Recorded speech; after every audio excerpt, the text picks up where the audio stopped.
বেলপাহাড়ি পশ্চিমবঙ্গের ঝাড়গ্রাম জেলায় অবস্থিত একটি আদিবাসী ঐতিহ্য সম্পন্ন মনোরম প্রাকৃতিক অঞ্চল। আজকের এপিসোডে আমরা এই বেলপাহাড়ির কিছু সাইট সিইং পয়েন্ট এক্সপ্লোর করব, তাই চলুন শুরু করি।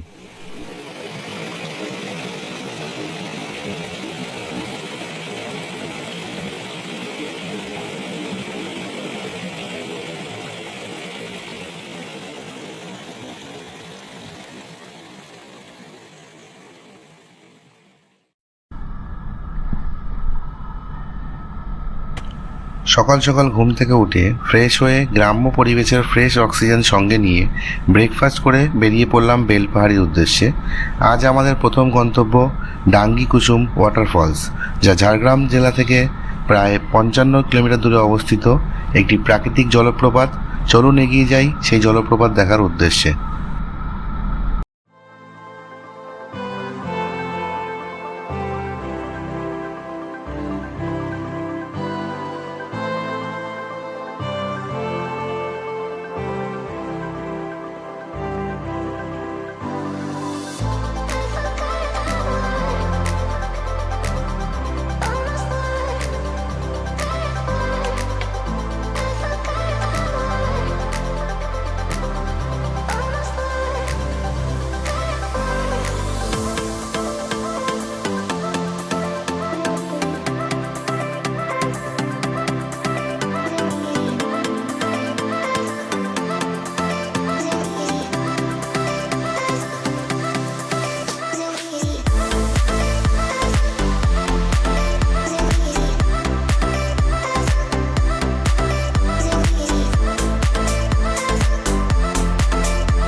দীর্ঘ 55 কিলোমিটার পথ পাড়ি দিয়ে রাস্তার দুই ধারের প্রাকৃতিক সৌন্দর্য উপভোগ করতে করতে অবশেষে এসে পৌঁছালাম ডাঙ্গি কুচুং নামক এই এলাকায়।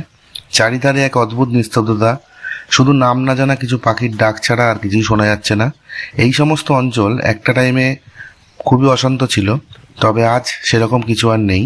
তবে প্রশাসনের তরফ থেকে জানানো হয়েছে বিকেল 4টের পর এই সমস্ত অঞ্চলে আর কাউকে প্রবেশের অনুমতি দেওয়া হয় না। কারণটা অলৌকিক না অন্য কিছু, সে বিষয়ে আমি কিছু জানতে পারিনি।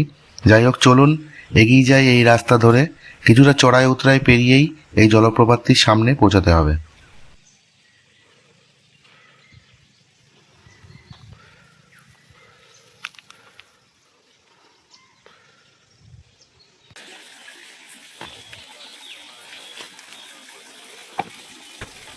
এই হলো সেই ডাঙ্গি কুসুম জলপ্রপাত, যা এখন সেরকম জল না থাকার কারণে অপূর্ণ, কিন্তু বর্ষাকালে এর অপরূপ শোভা সাথে এর ভয়ঙ্কর রূপ দেখতে পাওয়া যায়।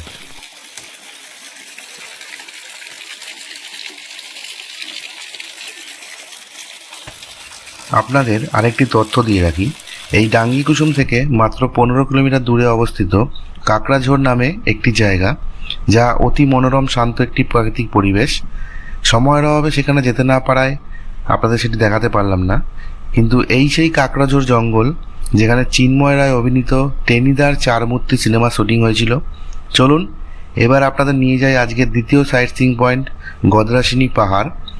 এর উদ্দেশ্যে, যা এখান থেকে 10 কিলোমিটার দূরে অবস্থিত আমলাশোল নামক একটি স্থানে অবস্থিত।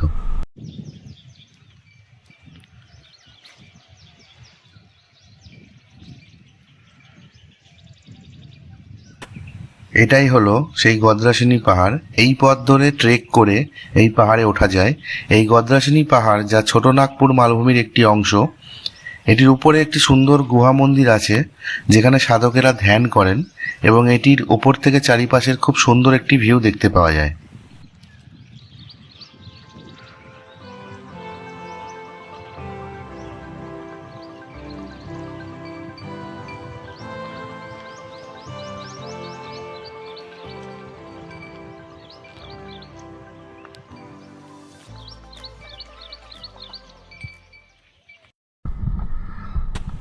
চলুন এবার ঘুরে দেখে নিই তারাফেনী নদীর তীরে অবস্থিত আজকের তৃতীয় সাইট সিইং পয়েন্ট ঘাগড়া জলপ্রপাত, যা এখান থেকে প্রায় 13 কিলোমিটার দূরে অবস্থিত। চলুন এগিয়ে যাই আজকের তৃতীয় সাইট সিইং পয়েন্টের উদ্দেশ্যে।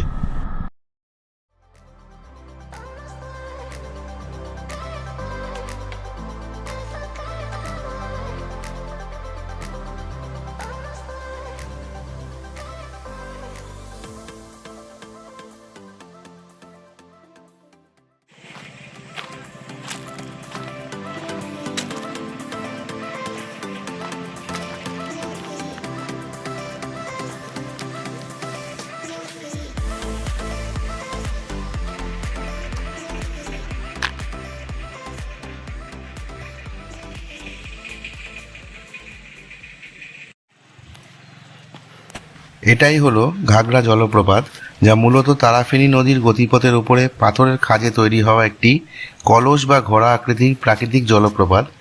এটিও এখন সেরকম জল না থাকার কারণে অপূর্ণ, কিন্তু এটিও বর্ষার পরে এর পূর্ণরূপ ধারণ করে। তাই চলুন ঘুরে দেখি এই জলপ্রপাতটি।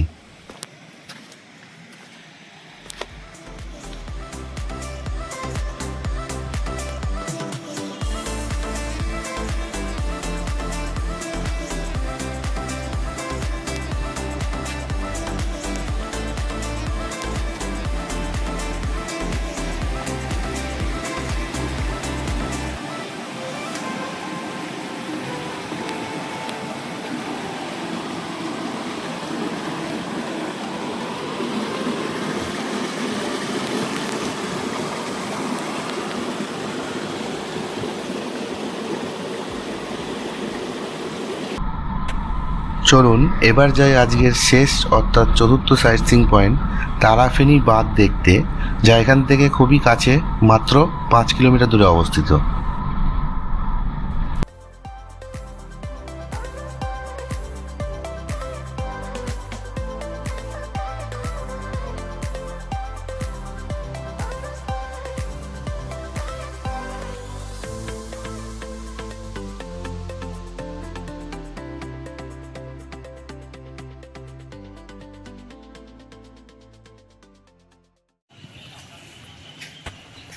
এই হলো তারাফেনী বাঁধ, যা তারাফেনী নদীর ওপর 1962 সালে নির্মিত করা হয়েছিল, যা মূলত আশেপাশের কৃষি জমির জলের যোগানের জন্য বিখ্যাত। এটি বর্ষাকালে জলে ভরে উঠলে এর সবকটি লক গেট খুলে দেওয়া হয়।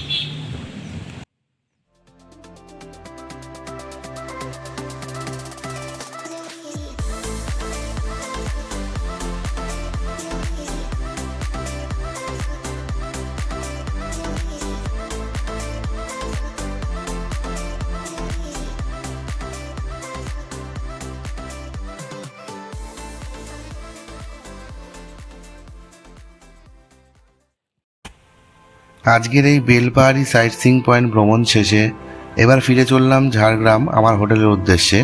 তারপর সেখানে আজ রাতটা কাটিয়ে কাল ঝাড়গ্রামকে বিদায় জানিয়ে ফিরে যেতে হবে বাড়ির উদ্দেশ্যে। প্রকৃতির কোলে এই কটা দিন খুব ভালোই কাটলো। আপনাদের কেমন লাগলো এই এপিসোডগুলি অবশ্যই জানাবেন, আর সাথে আমাদের চ্যানেলের সঙ্গে যুক্ত হয়ে আমাদের পাশে থাকবেন। এই ঝাড়গ্রাম বেলপাহাড়ি ভ্রমণের সম্পূর্ণ তথ্যসহ একটি ভিডিও খুব তাড়াতাড়ি আমাদের চ্যানেলে দেওয়া হবে, যেটি দেখে নিলে আপনাদের এই ঝাড়গ্রাম বেলপাহাড়ি ভ্রমণ অনেক সোজা হয়ে উঠবে। আজকের মতো এখানেই বিদায় নিচ্ছি। আবার দেখা হবে কোনো এক অন্য জায়গায় অন্য এপিসোডে। ততক্ষণ পর্যন্ত সবাই ভালো থাকবেন, সুস্থ থাকবেন।